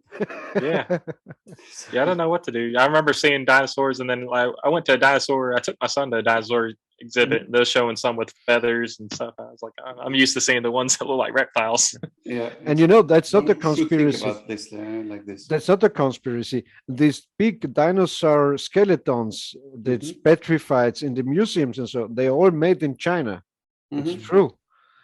They're finding one small bone of a dinosaur, and then they're making a complete skeleton and putting that in a show in a museum. It's crazy. Yeah. Yeah. What can we do? Okay. So did you ever shoot one of these Native American plain bows? They only have this 22, 24-inch draw, you know, these really simple. Did you ever shoot one when you lived there? Nah, I never shot any. I like to. Yeah, I was pretty stubborn growing. I guess I find one bow, shooting instinctive. I find one bow and I just want to stay with that bow as long as I can. It's I haven't really shot many. Once I think the first couple of years of shooting a recurve, I played around with 2 or 3 or 4 different bows, and then I found an old Hoyt bow my boss gave me, and then I liked that one, so I stayed with that one for like 8 years. Okay. And then I found the one I'm shooting now maybe a year ago.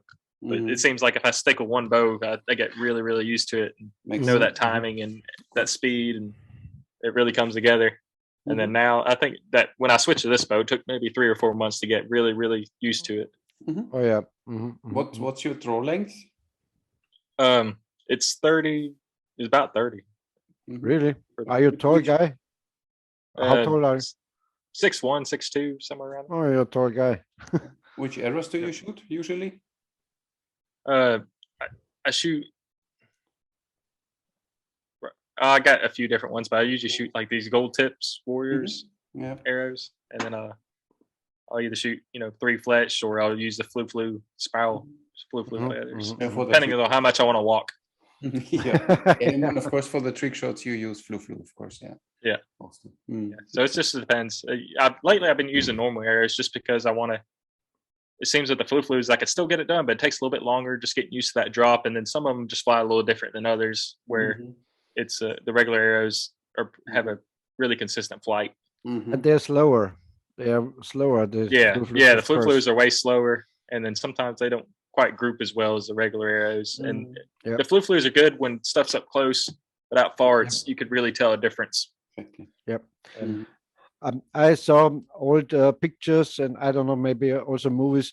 Howard Hill had a kind of bastard arrows. You know, he had 3 big fletches like flu on his stage arrows sometimes. You know, they weren't exactly flu-flus, but they had bigger, 3 bigger feathers on, because on stage you don't need. You don't shoot distance. I see some people using flu-flus on stage, and I think it might help a little bit too. If you got a small target, it might bump it out of the way a little bit easier too. Maybe, Yep. And they are better visible to the camera too, of course. Yeah, you can see them better. Yep. It's I enjoy the flu-flus a lot. Have you ever tried the Luminox for your work? I'm actually planning on I'm gonna buy some this week. I want to do with the filming and stuff. I'm in the process of buying lights. Like I got 5 video lights right now, but I want to get a big spotlight, maybe another light, and do some stuff in the dark, trick shots in the dark with the Luminox, and I think it'll look really cool on film. Yeah. I'm getting the process of getting into that. I don't know if he's still there. The marketing boss of Luminox was a guy named Jim Crane. He's also on Facebook. Maybe you can talk to him. He's a nice guy. Jim Crane, like the crane, you know. Yeah. CRANE. Yes. Okay. Yeah, Jim Crane. Yep. Yeah. Nice. So I want to do that. I want to try that and see how it looks on camera. I don't know if I'm 100% right, but you know, I had a contract with Luminox and so on, but all that dropped down when the Chinese started to sell to retailer customers.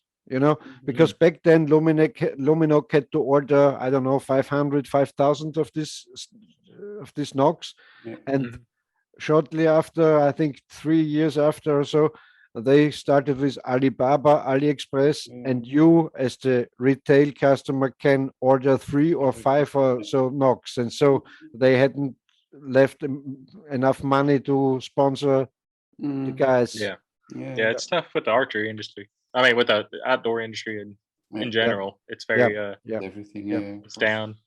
A lot of the television shows now are dying. It's going mostly towards internet now.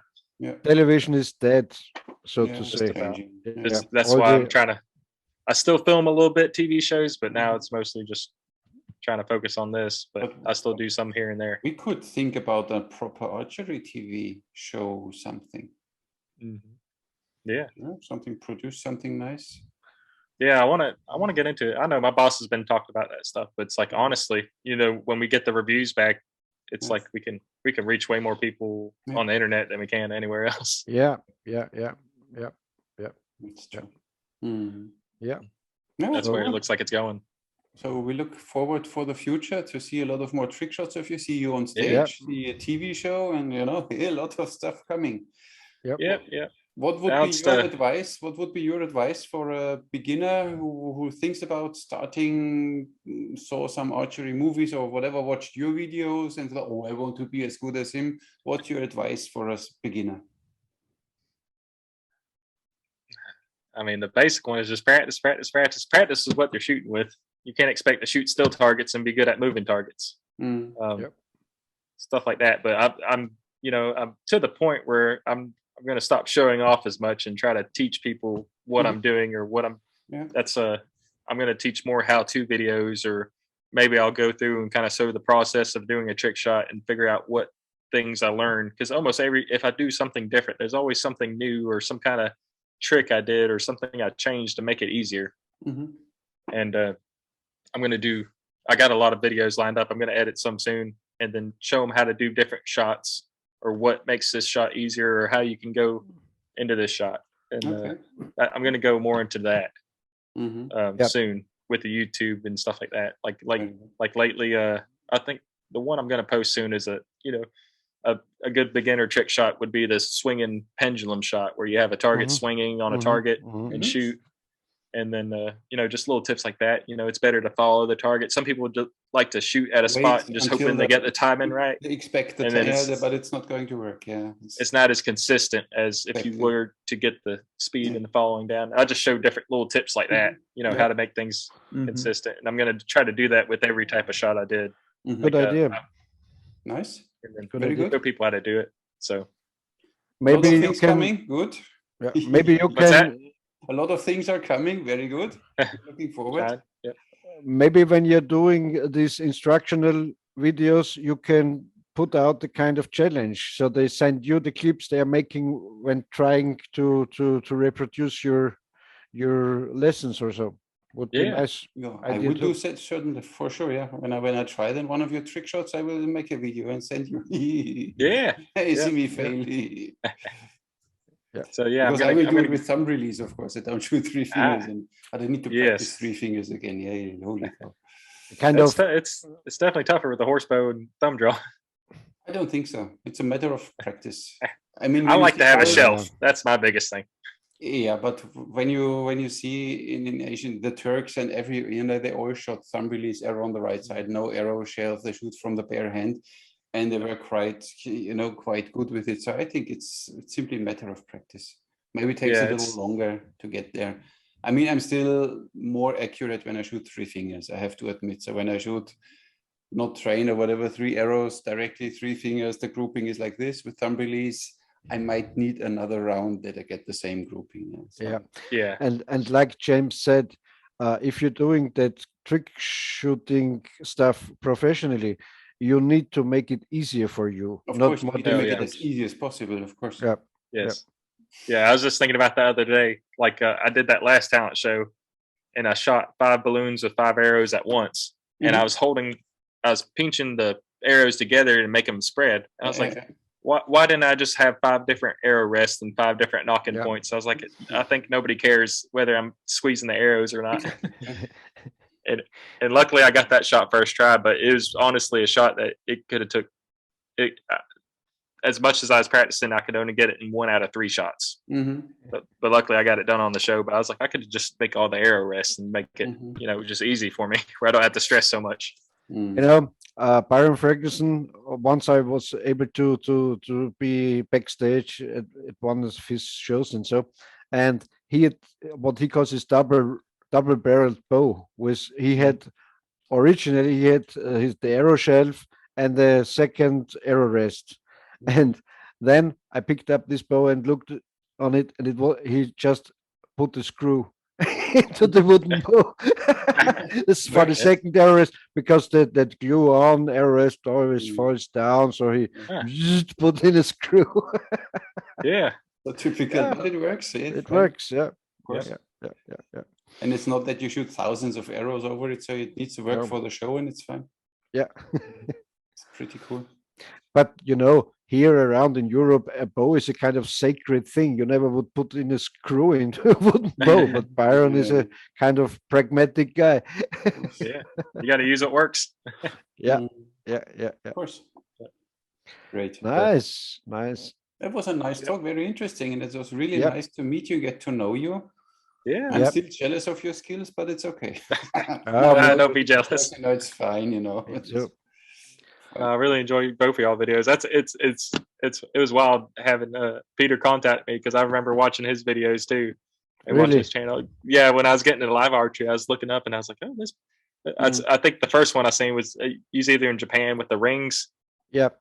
And then I seen it's almost like silent movie kind of things he's doing too. I seen that, and then I seen your review videos too. Yep. And talk about the horse bows, and you kind of introduced me into the horse knocks, the horse archery knocks. Yeah. And I was getting into that. I still want to get that fang knot. I want to try that out. They're quite big. Yeah. They're not bad. For fast shooting, they're really good. Yeah. That's a kind of a little problem with the carbon arrows, because I like to use that old Mercury knocks with the big funnel on the end and the big index, and you can use it on that Eastern Legacy, on that aluminum arrow shafts, because they have the same taper like the wooden arrows, which are the knocks are made for. And so there are not a lot of wide-mouthed knocks for carbon arrows around. That's kind of now we get some. We have these Koch Knocks from Turkey. They're quite nice. They have the ends even slightly twisted, so no matter how you pull them back, they always end up on the string, and they open up. And there are a lot of different ones now, so they realize that there's a market for this. So and the Fang Knocks, they started then, but the first iteration was really big. The second iteration was then a little smaller, but more versatile, easier to use. So it's fun. It's fun to shoot with them. Yeah, I play around with them. I still can't. I'm still not good with them yet. It's great. Watching, just seeing that, it's like, oh, it's neat watching you on video before talking to you for these years. I mean, I forgot how many years I've been watching. Because there are not a lot of really new genius inventions around in archery, because you can't most stuff is thousands and thousands of years old. It's the same thing. With the compounds, they sometimes, like with the what's an Oneida bows, they came then up with this design, but still the same. You shoot an arrow, and what can you do? You can change the tips, you can change the nocks, the fletchings, or whatever, put these cylindrical thingies on it, or veins instead of it. I think the really two inventions which were groundbreaking in archery was the use of fiberglass and maybe the compound bow, but then there's nothing new. Laminated bows in general, not only one piece out of a piece of wood. Maybe the Archer release for the compound. But it came along with the I don't know. They invented the release at the same time like they invented the compound bow? I don't know. I think so. In the beginning, not. I think. don't quote me, but I think it came around in the 80s. I think the release started coming in the 80s. I think that even Olympic archers shot 3 fingers or something, or 3 fingers under and whatever. There was no compound in Olympics. Oh no, that's why, and they didn't have a release, so the release came with the compound. I think so. It was Frank Eichholz, who was the guy who put first glass fiber on the wooden bows, also of Howard Hills. They had kind of simple release aids, wooden, made with a towel or something, and so they experimented with that. Yeah, and it's a problem now many horse archers have. They shoot with thumb rings, and it's a protection. It's not a release aid, but in the UK and in Germany, they see a thumb ring as a release aid. So they don't allow, when you shoot with thumb, they don't allow the ring because it says a release aid. So I will do. Can you use anything like a glove or some kind of thing? Yeah, of course you can have a leather glove, but it's simply, I have even a leather ring which is boiled and it's hard like bone. So it's leather, but it's hard like bone. So you could use a bone ring too. So that's why I need to do a video soon. When I find my rings, I don't know where I throw them because I moved and I don't find my stuff. But when I find it, I will do a video because they need a little support because they really struggle. They want to do thumb release in competitions, and then they are not allowed to use the thumb ring. And it's not a release aid. A release aid is one of these you have on the middle finger, where you hold with these 2 fingers, and then the string comes out of the groove or something. These are release aids, yes. Yeah. A thumb ring. I don't know why it's not as popular. There's one guy, I don't know if you know, Joel Turner. He's like a big archery coach, and he started doing thumb ring archery, and that's about the only popular one I know in the States. Well, from what I've seen. There's probably some others, but that's I don't know why thumb art. A lot, even with the horse bows, there's not really very popular here in the States. No, it's not. No, it's growing. There are now a few interested people. They gather together and do horse archery. It's growing. It's coming. That's good. I think this nerd, does these YouTube videos and only shows always horse bows, and now people, I need to try.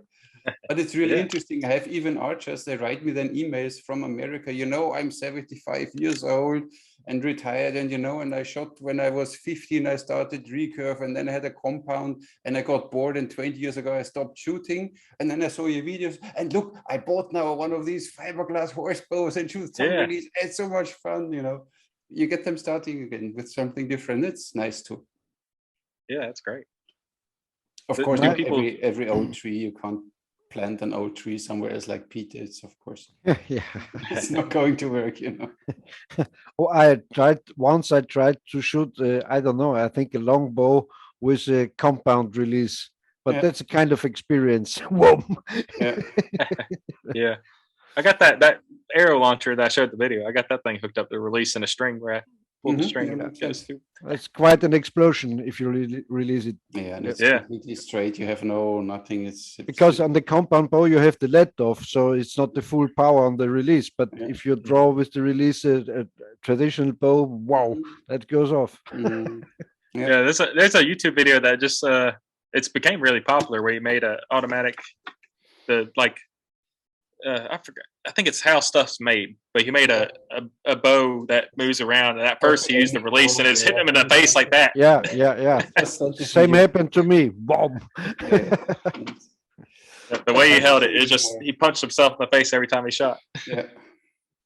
But for me, even with a release, it's not, when you have a release or a trigger, it's not archery anymore. Then you can use a crossbow, this, because then you have already a trigger system. It's different, I want to feel the string. You're right, and I also am opposed to adding gimmicks to my archery. But if you think about hunting with a compound bow, it's a good device, of course, because you have. What I always said, if I have to go hunt, I would most probably take a compound bow, or I would take a crossbow. Most probably, I would take a crossbow. Because I think that's not archery. Out of the equation, what you can do wrong with a crossbow, I think. It's for handicapped, I heard. Yeah, of course. The others have wheels on it. It's already for handicapped. So what's it's just the tool. You can use it for whatever. Exactly. It's if it helps. But on the other hand, what the invention of the compound bow did to archery, you shouldn't underestimate, because the compound bow made archery a lot of more popular Of course. back then. And Because- then Rambo, his first bow was a compound, of course. Yeah. And you know that there was a kind of promotion campaign of bear archery, and the slogan was "Become a two-season hunter."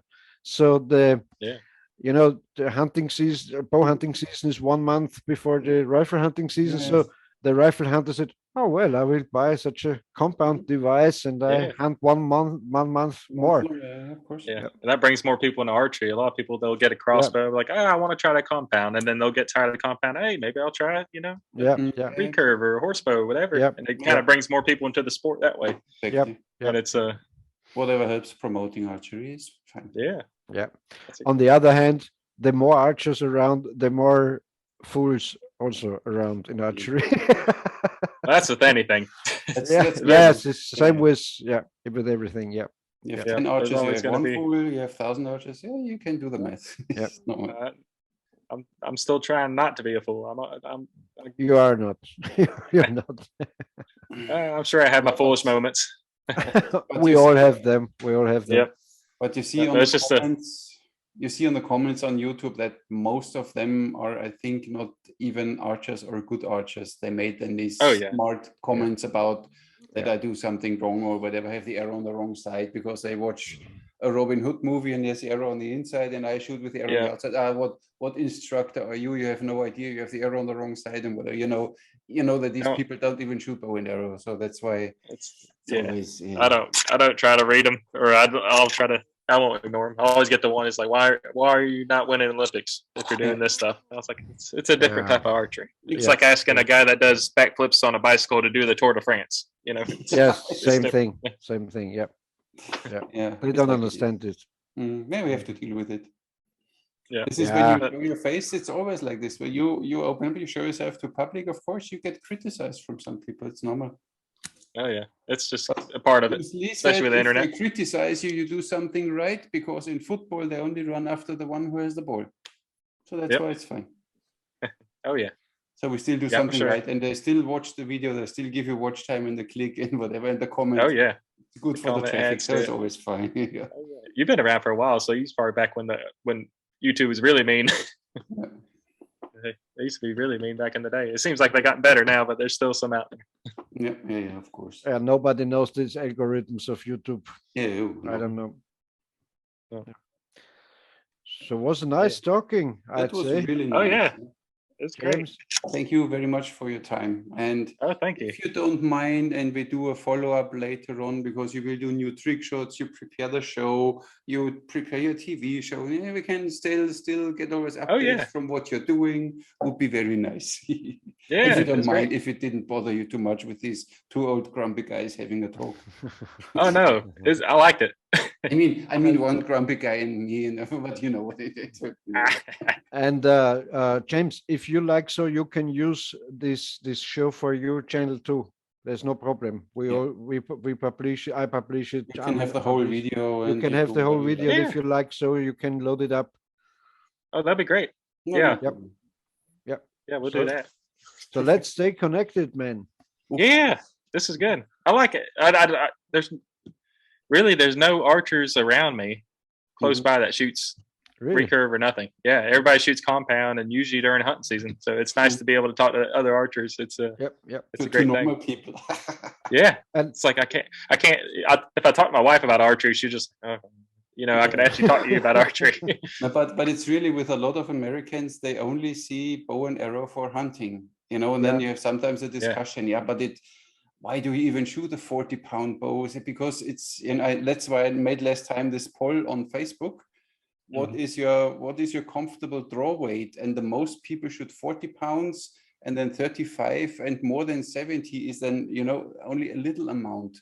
So most people shoot around 40 pounds. So what's the purpose of having a 40-pound bow? Yeah, shoot it. Not everybody can shoot a 60-pound bow or a 70-pound bow, or is willing to train that much. Not even I am willing to. I can shoot a 60-pound bow, but it's not comfortable for me. So all day long, I don't want to shoot it, but I feel fine with 45, 50 pounds. I can shoot it all day long. So, but I don't see the need for me to build up no muscles that I can do the 80, 90, 120, because every English longbow had 120, 150 pounds, and everything else is toying around, and what, you know. Becomes a measuring contest there. Yeah. I think they just want something to talk about. A lot of people, that's the biggest mistake here. A lot of people go in a compound, which a compound is like, I could shoot 70 pounds comfortable with a compound. But then so they want to get a 70-pound recurve and then try to shoot that thing, and then they realize it's hard and it's not fun, you know. Exactly. And then that's the biggest mistake. Everybody goes overweight with the recurves. But this is this macho thing we have. Even here in Malta, we have this. I have had someone who shot then a 25-30 pound nice, and then he wanted to buy a longbow. I said, I would not go more than 40, and he got directly a 75 pound longbow. Okay. If you don't need to hunt elk or moose or something like that, you don't need that heavy draw weight. Yeah, I mean, even with 40 pounds, you can get an elk or moose. It's, you get the right arrow. But people don't realize that. They just want to go big. It's like it's a macho thing, you know. It's like my car has more horsepower than yours, and my bow has more pounds than yours. It's simply. And I would shoot a lighter poundage if I could shoot better. But I feel like I get a little bit cleaner. I found the right balance if I can get a clean release, and it's comfortable for me. But if I have a lower bow, I feel like I'm missing more. I'm amazed always by Byron Ferguson. He does all his stage shows with a 70-pound bow. But I think he feels most comfortable with it because it's the bow he shoots the most probably. So and then of course you don't want to make your life harder and change your equipment. That's the biggest thing. And you can shoot very heavy arrows with it, so I think it's fine even for a stage show. It's beneficial. Some heavy broomsticks instead of some lightweight carbons. I think. But I'm not a showman. You are the showman, so I have no idea. The showman, the bowman. But now we have a new bow showman, huh? Yeah, he beat us. He beat us all. Yeah, he did already. No, it's people don't get it, but like, you know, you guys, and then like Byron and Howard Hill, there's like, oh, you know, you're doing all this stuff, and I was like, no, I wouldn't be able to do this unless these guys was before me.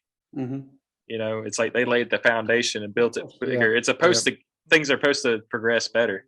But now it's like with the internet and all that stuff, so many things are going on. You could easily, you know, learn stuff is quicker than ever. You know, there's nothing, I'm sure, you know, Howard Hill, they couldn't watch videos on any of this. He had to probably teach himself a lot. And now there's so much information out there and so much visual stuff you can see. And you know, Howard Hill had Howard Hill had a big advantage because he was friends with these Warner Brothers guys, and so he could use their sets, their studios, and their pin-up girls and starlets and so for his clips, because I think it wouldn't be affordable to make clips like Howard Hill did back then. If you set it up for yourself, it would be too expensive. Have you talked to Jerry Hill yet? Sometimes I'm chatting with him or so on Facebook and so on. But we do our best to get him in the show. Special guy. Yes, we asked him to get into the show, but he says at the moment he's too busy with the new broadheads he launched. I got you. I figured he'd be a good guy to talk to because he's always talking about Howard and kind of keeping his story alive. He knows a lot of stories. We see. When we get him, we get him. We will ask him again. For now, we are more than happy that we had you.